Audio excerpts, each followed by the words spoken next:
और सबसे पहले सैटिन क्रेडिट केयर की मैनेजमेंट की बातचीत करते हैं और इनके आंकड़े जो आए हैं उसी पर हम बात करेंगे। और हमारे साथ सैटिन क्रेडिट केयर के सीएमडी एचपी सिंह साहब भी जुड़ गए हैं। स्वागत है आपका हमारी इस खास पेशकश में।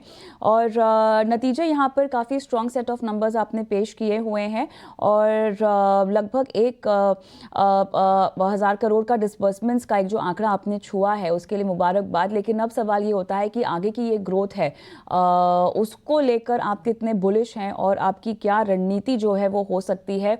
और मंथली रन रेट जो आपका स्थिर रहा है क्या वो स्थिर रहेगा या आगे बढ़ेगा?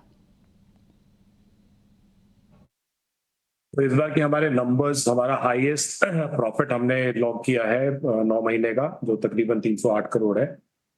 इन टर्म्स ऑफ ग्रोथ अगर देखेंगे तो हमने तकरीबन 40% की ग्रोथ करी है Y on Y. So both on disbursement as well as on profitability हमारे हाईएस्ट नंबर्स हैं। प्लस अगर हम देखेंगे तो हमारा प्रैक्टिकली जो ओपेक्स और टेक्निकल डिसबर्समेंट जो एक महीने हमने तकरीबन 1,000 करोड़ के थे, तो ये फैक्टर्स हमारे काफी रिसोर्सफुल रहे हैं इस प्रीवियस क्वार्टर के अंदर। अगर आपकी विस्तार योजनाओं की हम बात करें तो यहाँ पर लगभग 50 नई ब्रांचेस इस क्वार्टर में आपने जो है वो जोड़ी हैं। इंटरनल टारगेट आपका क्या होगा ब्रांचेस के विस्तार को लेकर? और अगर हम यील्ड्स रिटर्न की बात करें तो ब्रांचेस में से जो खासतौर से आप नहीं खोलते हैं कब तक आपको लगता है कि इसमें आपको रिटर्न्स आने मिलने शुरू हो जाते हैं? तो एमएफआई सेगमेंट सबसे बड़ा है। एमएफआई जो सेगमेंट है वह तकरीबन 90% के करीब है, 89 to 90% के करीब एमएफआई ही है। और बाकी जो दो सेगमेंट है हमारे, एमएसएमई लेंडिंग और हाउसिंग फाइनेंस, वो तकरीबन 11-12% के आसपास है। ऑलराइट, यहाँ पर अगर हम एएम की बात करें तो इसमें क्लियरली जो है हमें इजाफा आता हुआ दिखाई दिया है। लेकिन FY23 के लेवल से थोड़ा सा ओपेक्स के एएम में कमी आई है। लेकिन अब ये बताएं कि ऑपरेटिंग कॉस्ट यहाँ से आने वाले समय में कैसा होगा और नियर टर्म लेवल्स अगर मुझे समझने हो आंकड़ों को देखकर तो आप क्या तस्वीर पेश करेंगे? नहीं, हमारा जो हाउसिंग फाइनेंस का बिजनेस है वो बड़ा स्पेसिफिक बिजनेस है जो रूरल में फोकस करता है। सो हमारे जो क्लाइंट्स माइक्रो फाइनेंस के हैं जो कि अपग्रेड करके हाउसिंग लोन लेना चाहते हैं या होम इम्प्रूवमेंट या होम एक्सटेंशन लोन लेना चाहते हैं, उसको हम हाउसिंग लोन देते हैं। सो हमारे लिए ये सेगमेंट जो है वो एक यूएसपी है जो प्रैक्टिकली अगर आप देखा जाए तो जितनी भी हाउसिंग फाइनेंस कंपनी है वो टियर 2 टियर 3 सिटीज में कॉन्सेंट्रेट करती है। बट टेक्निकली अगर देखा जाए तो गांव के अंदर या विलेजेस के अंदर या फिर सेमी रूरल एरियाज में, सेमी अर्बन एरियाज में कॉन्सेंट्रेशन नहीं है हाउसिंग फाइनेंस कंपनी का। सो ये जो हमारी हाउसिंग फाइनेंस कंपनी है स्पेसिफिकली इसी सेगमेंट को फोकस करती है। अगर हम माइक्रो फाइनेंस और एमएसएमई सेगमेंट की लोन ग्रोथ पर बात करें तो इसमें कितना सुधार आपको आता हुआ दिखाई दे रहा है अब? देखिए, हमारे लिए तो दोनों सेगमेंट में बहुत पॉजिटिव चेंजेस आ रहे हैं जिस तरीके से बजट में बोला गया है। एक तो जो मुद्रा लोन्स का बढ़ोतरी कर रहे हैं, प्लस जो लाडली स्कीम है जिसके अंदर एफएम ने भी बोला है जो एसएचजी और जेएलजी के ऊपर काम करती हैं।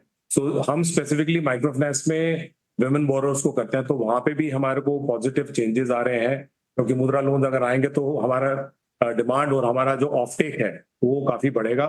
प्लस इसके साथ में जुड़ा हुआ जो रूरल का एमएसएमई सेगमेंट है जिसको हमारी दूसरी सब्सिडरी देखती है, उसके अंदर भी अगर ऑफटेक जिस तरीके से आ रहा है, मॉनसून ठीक है, इनकम लेवल्स ठीक जनरेट हो रहे हैं, रूरल में डिमांड आ रही है काफी अच्छी खासी, तो दोनों सेगमेंट माइक्रोफाइनेंस और एमएसएमई दोनों के अंदर हमारे को बहुत पॉजिटिव इम्पैक्ट आएगा।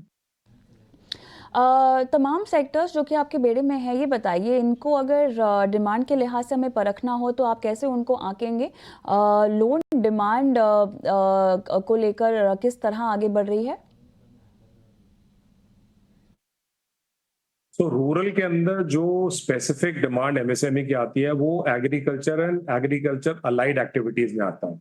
और जो सबसे ज्यादा है वो है आपकी cattle farming, poultry farming and इस सब को रिलेटेड लेने के लिए।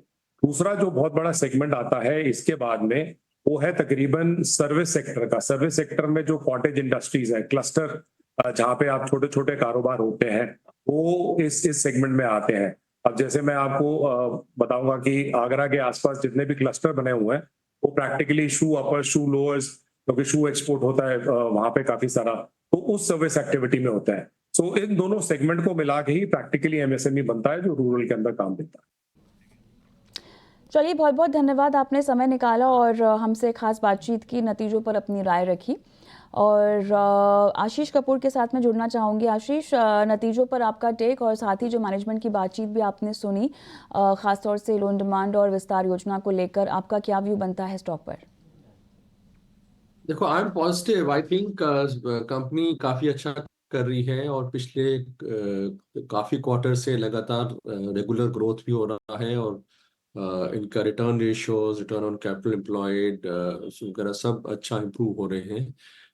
तो वेल मैनेज कंपनी है, और क्रेडिट ग्रोथ यहाँ पे बढ़ना ही है, तो मेरे मुताबिक काफी अच्छा टेलविंड भी है इनके पास। और मेरे मुताबिक वन कैन होल्ड इसका टारगेट 350 को लेके, आप इसको होल्ड कर सकते हैं। और मेरे मुताबिक रिलेटिवली कंपनी काफी अच्छा कर रही है, और जैसे ही थोड़ा एनबीएफसी की तरफ मोमेंटम आएगा तो ये मेरे ख्याल 350 का टारगेट काफी जल्दी होना चाहिए। Relatively even compare to its peers company ने काफी अच्छा परफॉर्म किया है। और जैसे मैंने बताया कि मेरे मुताबिक रिटर्न रेशियोज बहुत अच्छे हैं, तो कंपनी का अपना जो कैपिटल है वो इफेक्टिवली काफी अच्छा यूज कर रही है, और आप अपने एनपीएस सबको का अच्छा कंट्रोल कर रही है।